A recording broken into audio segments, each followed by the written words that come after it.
কাইফা তাকফুরুনা বিল্লাহি ওয়া কুনতুম আমওয়াতান ফাআহইয়াকুম সুম্মা ইউমীতুকুম সুম্মা ইহয়িকুম সুম্মা ইলাইহি তুরজাউন। হে মানুষেরা তোমরা আল্লাহ তাআলার সঙ্গে কিভাবে নাফরমানি করো? হে মানুষেরা তোমরা কিভাবে আল্লাহর সঙ্গে নাফরমানি করো? তোমরা জন্মের পূর্বে ছিলে মৃত্যু, আমি আল্লাহ পাক রব্বুল আলামিন তোমাদেরকে জীবিত করেছি এবং সেই জীবিত থেকে আবার তোমাদেরকে মৃত্যু ঘটাবো, সেই মৃত্যু থেকে আবার তোমাদেরকে জীবিত করব, আর সেই জীবিত থেকে আবার তোমাদেরকে আমার কাছে ফিরে আসতে হবে। আল্লাহ পাক রব্বুল আলামিন বলছেন,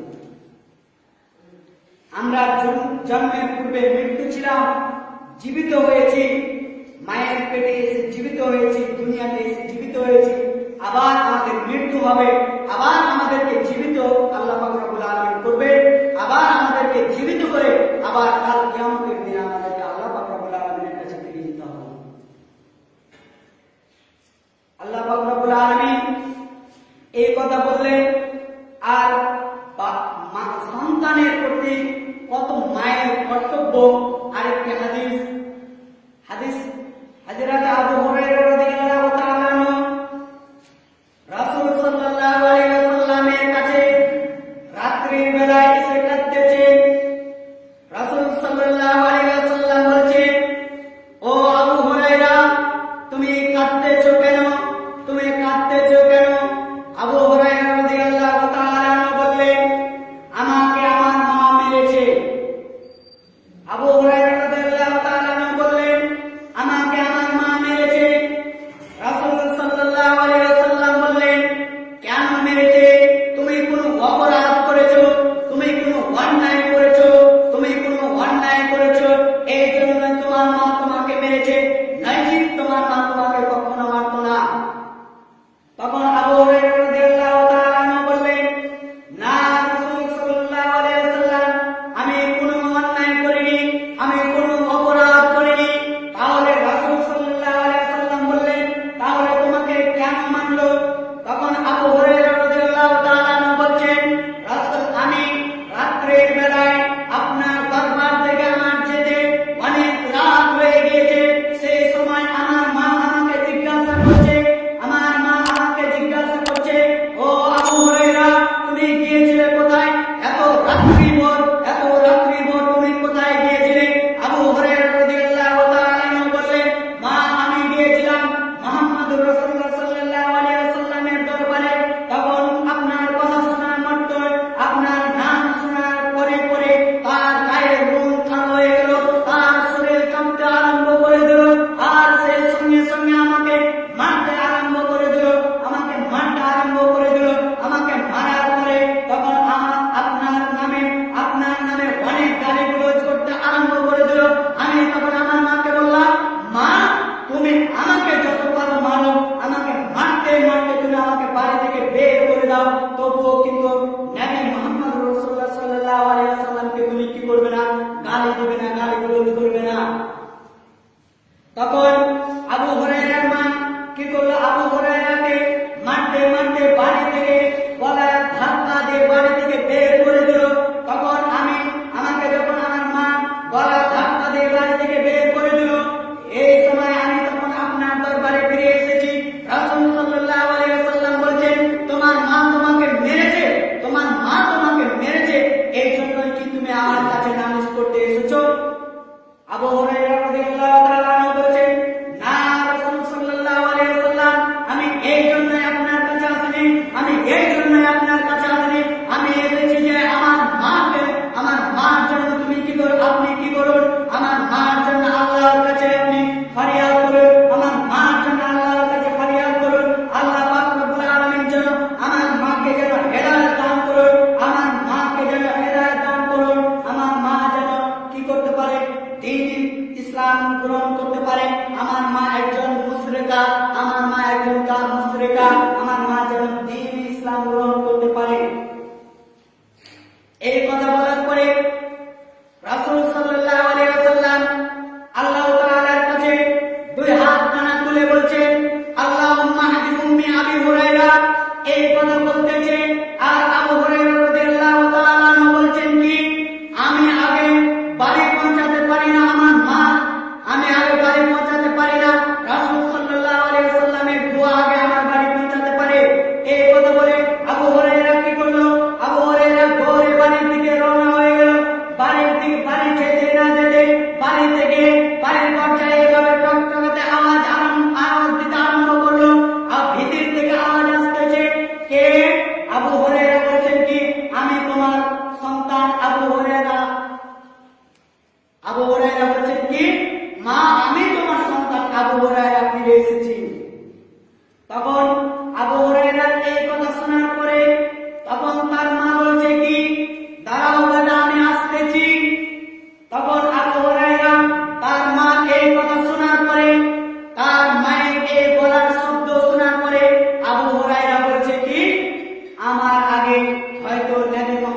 আমার আগে একটু কিছুক্ষণ আগে আমার মা আমাকে রাগান্বিত হয়ে আমাকে বাড়ি থেকে বের করে দিল, আর এখন এত নরম ভাবে কিভাবে কথা বলতে পারে? তখন কি করলো, তার মা স্নান করে গোসল করে বাড়ির দরজার কাছে এসে দরজা খুললো, আর আবু হুরায়রাকে জোরে ধরলেন, আর জোরে ধরে বলছেন কি, আবু হুরায়রা তুমি চলো, তোমার নবী মুহাম্মদ রাসূলুল্লাহ সাল্লাল্লাহু আলাইহি ওয়াসাল্লামের কাছে আমাকে নিয়ে চলো, আর আমি গিয়ে কি করব, ইসলাম গ্রহণ করব। আবু হুরায়রা রাদিয়াল্লাহু তাআলা আনহু তখন কি করলো, নবী মুহাম্মদ রাসূলুল্লাহ সাল্লাল্লাহু আলাইহি ওয়াসাল্লামের কাছে নিয়ে গেলেন, আর নিয়ে গিয়ে নবী মুহাম্মদ রাসূলুল্লাহ সাল্লাল্লাহু আলাইহি ওয়াসাল্লামের হাতে হাত রেখে কালেমা গ্রহণ, ইসলাম গ্রহণ করলেন। তাহলে আপনি যদি একজন নেক সন্তান তৈরি করেন, আপনি যদি একজন নেক সন্তান তৈরি করেন, তবে আপনার সন্তান আপনার জন্য সুপারিশ করবে, তবে আপনার জন্য আপনার সন্তান সুপারিশ করবে, নয়তো আপনার সন্তান আপনার জন্য কখনো সুপারিশ করবে না। আবু হুরায়রার মা যেমন একজন নেক সন্তান তৈরি করতে পেরেছিল, এই জন্যই সে কি করলো, নবী মুহাম্মদ রাসূলুল্লাহ সাল্লাল্লাহু আলাইহি ওয়াসাল্লামের কাছে গিয়ে সুপারিশ করে, আল্লাহ তাআলার কাছে সুপারিশ করে তার মাকে ইসলাম গ্রহণ করাতে পারলো। তাও সেরকম ভাবে আমরা যদি কি করি, আমাদের সন্তানকে যদি নেক সন্তান তৈরি করতে পারি, তবে আমরা কি করতে পারবো, আমাদের জন্য আমাদের সন্তান কি করবে, আল্লাহর কাছে ফরিয়াদ করবে, আল্লাহর কাছে সুপারিশ করবে, নয়তো আল্লাহর কাছে আপনার সন্তান আমার সন্তান কখনো সুপারিশ করবে না। আল্লাহ পাক রব্বুল আলামিন বলেছেন কি, হাল আতা আলাল ইনসান হিনুম মিনাদ দাহরি লাম ইয়াকুন শাইআন মাযকুরা, মানুষের জীবনে কি এমন এক সময় আসেনি, মানুষের জীবনে কি এমন এক সময় আসেনি যে তার কোনো, সে পৃথিবীতে আসার আগে তার কোনো, পৃথিবীতে এসে তার কোনো নাম ছিল না, তার কোনো পরিচয় ছিল না, তাকে কেউ জানতো না, তাকে কেউ চিনত না, তার কোনো বংশ ছিল না, তার কেউ ছিল না। আমি আল্লাহ পাক রব্বুল আলামিন, আমি আল্লাহ পাক রব্বুল আলামিন কি করেছি, পিতা মাতার সঙ্গে কি করেছি, তার সম্পর্ক করিয়ে দিয়েছি। আপনি পৃথিবীতে আসার আগে আপনাকে কেউ চিনত না, জানতো না, আপনার সর্বপ্রথম আপনার পিতা, আপনার মাতাই আপনাকে জানতো, চিনত। তবে আল্লাহ পাক রব্বুল আলামিন আপনার সন্তানকে আপনার সঙ্গে পরিচয় করিয়ে দিলেন।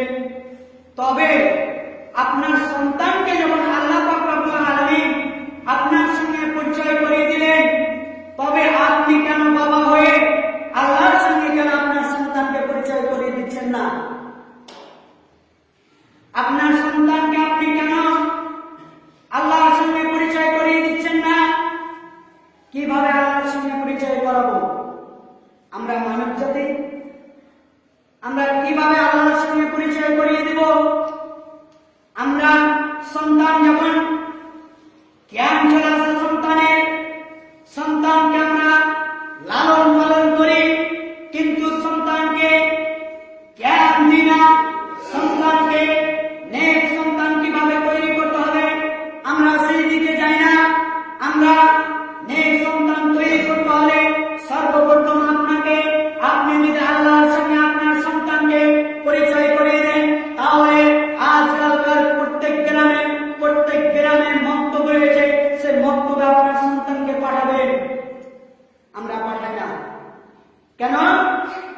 আজকে সেই মক্তবে আমরা বলি কি, মক্তবে কিছু শিক্ষা অর্জন হবে না। মক্তবে কি করে শিক্ষা অর্জন হবে? মক্তবে কি করে শিক্ষা অর্জন হবে?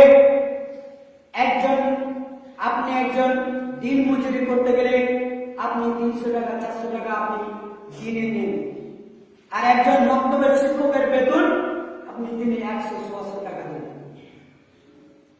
আপনি শিক্ষকটাকে, সেই মক্তবের শিক্ষকটাকে আপনি কি করেন? 100 টাকা 100 টাকা দিয়ে আপনি দিন তার কাছে দিনই শিক্ষা অর্জন করে নিচ্ছেন, কিন্তু কিন্তু আপনি আপনি কি দিন শিক্ষা অর্জন করে নিতে পারছেন না। আপনি 100 টাকা 100 টাকা দিচ্ছেন, অথচ আপনি দিনের শিক্ষা তার কাছে নিতে পারছেন না। কেন? আপনার বাবা আগে শিক্ষা অর্জন আপনাকে করেনি, এই জন্য আপনার সন্তানকে আজ আপনি শিক্ষা অর্জন করাতে পারছেন না। এই জন্য মক্তব খালি পড়ে রয়েছে, আর মক্তবের শিক্ষকের বেতনও পাচ্ছে না।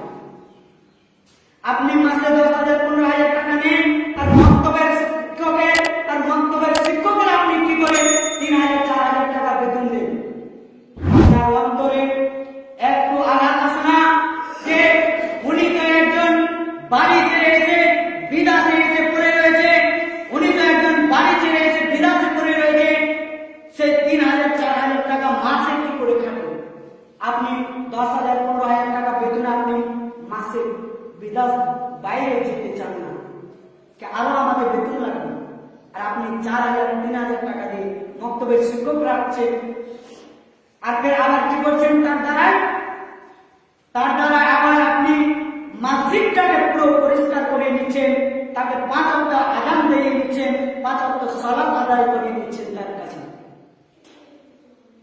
আপনি একজন ভাবুন, আপনি শুধু দিনে আপনি শুধু কাজ করছেন, তাকে আপনি 400-500 টাকা নিচ্ছেন, আর সে একজন মক্তবের শিক্ষক বলে তার কোনো কি দাম নেই? রাত্রি 2:30 3টা 3:30টার সময় উঠে মাইকের সুর জুড়ে তার আজান দেওয়ার প্রয়োজন কি? তার বাড়িতে কি খাবার নেই? কেন সে এইখানে এসে পড়ে রয়েছে? সে তিনি শিক্ষা অর্জন করেছে এবং সে তার কি করবে? কিছু ছেলে মেয়েকে দিনই শিক্ষা দিবে, আর সে শিক্ষা অর্জন যত শিক্ষা দিবে তার শিক্ষা এই জারিয়া সদকা জারিয়া, এই শিক্ষা তার সদকা জারিয়া চলতে থাকবে। এই জন্য সে এসে পড়ে রয়েছে। আর আপনি তার দ্বারা মসজিদ পরিষ্কার করে নেন, তার দ্বারা 5 ওয়াক্ত সালাত আদায় করে নিচ্ছেন, তাকে 5 ওয়াক্ত আযান দিয়ে নিচ্ছেন, আর 3,000 4,000 টাকা বেতন দিচ্ছেন। আপনার অন্তর কাঁপে না? আপনার একবার অন্তর কাঁপে না যে আপনি কি করে তার কাছে এত বড় কাজ করে নিচ্ছেন? আপনি যদি কাউকে আপনি আপনার সন্তানকে যখন আপনি কি করছেন, আপনার সন্তানকে যদি আপনি প্রাইভেট দিচ্ছেন, আপনার সন্তানকে যখন আপনি প্রাইভেট করার জন্য দিচ্ছেন, কিছু দিন শিক্ষা অর্জন করার জন্য নয়, দুনিয়াকে শিক্ষা অর্জন করার জন্য আপনার সন্তানকে যখন প্রাইভেট দিচ্ছেন, আপনি 400-500 টাকা আপনি মাসে দিচ্ছেন। আবার কয় দিনে মাস? 15 দিনে, 12 দিনে, 8 দিনে মাস। 500 টাকা মাস দিচ্ছেন 8 দিনে 12 দিনে। আর একটা শিক্ষককে আপনি 3টি কাজ করে নিচ্ছেন, তার দ্বারা আপনার ছেলে মেয়েকে মানুষ করে নিচ্ছেন, মসজিদ পরিষ্কার করে নিচ্ছেন, আর কি 4টি কাজ করে নিচ্ছেন।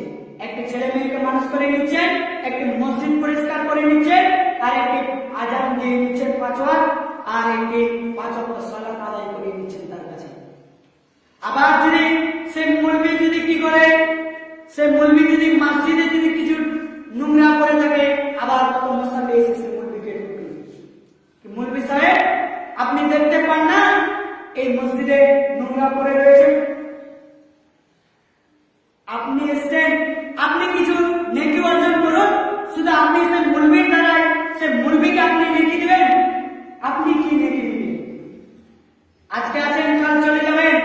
আপনার হয়তো আপনি 5 ওয়াক্ত সালাত আদায় করছেন, হয়তো আপনার এই সালাতগুলো আপনার বেকার হয়ে যাচ্ছে, আপনার এই সালাতগুলো আপনার হয়তো আমার আর কাজে আসছে না, এই সালাতগুলো হয়তো আপনার বেফালতু হয়ে যাচ্ছে, বেকার হয়ে যাচ্ছে, এই সালাতগুলো আপনার হয়তো কোনোদিন কাজে নাও আসতে পারে। কিন্তু আপনি যদি মসজিদে এসে যদি আপনি ওই মসজিদে আপনি যদি পরিষ্কার করেন, হয়তো আপনার ওই মসজিদে পরিষ্কার করাটা আপনার কাজে আসতে পারে। কেন আপনার সালাত বেকার হয়ে যাচ্ছে? আমি এই জন্য বললাম যে আমরা মুসলমান যখন মসজিদে আসি, আমরা বাইরের টেনশন নিয়ে আসি। কিভাবে?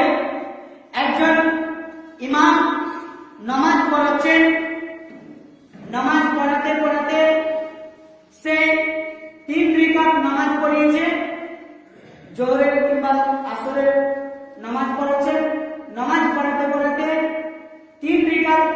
পড়িয়েছে, নামাজ পড়িয়ে সালাম ফিরিয়ে দিয়েছে।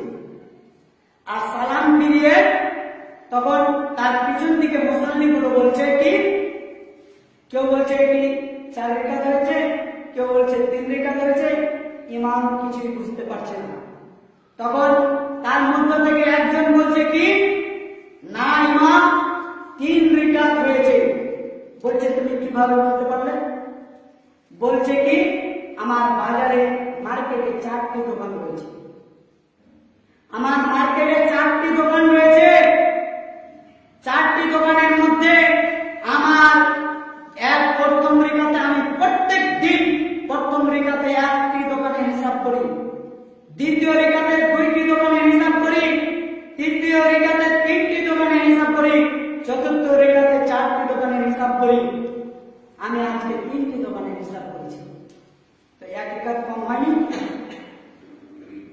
আমরা এরকম মাইন্ড নিয়ে নামাজ পড়তে আসি, আমরা মুসলমান, আমরা এরকম মাইন্ড নিয়ে নামাজ পড়তে আসি। আল্লাহ পাক রব্বুল আলামিন যেন আমাদের এরকম মাইন্ডকে যেন দূরে সরিয়ে দেন। আল্লাহ পাক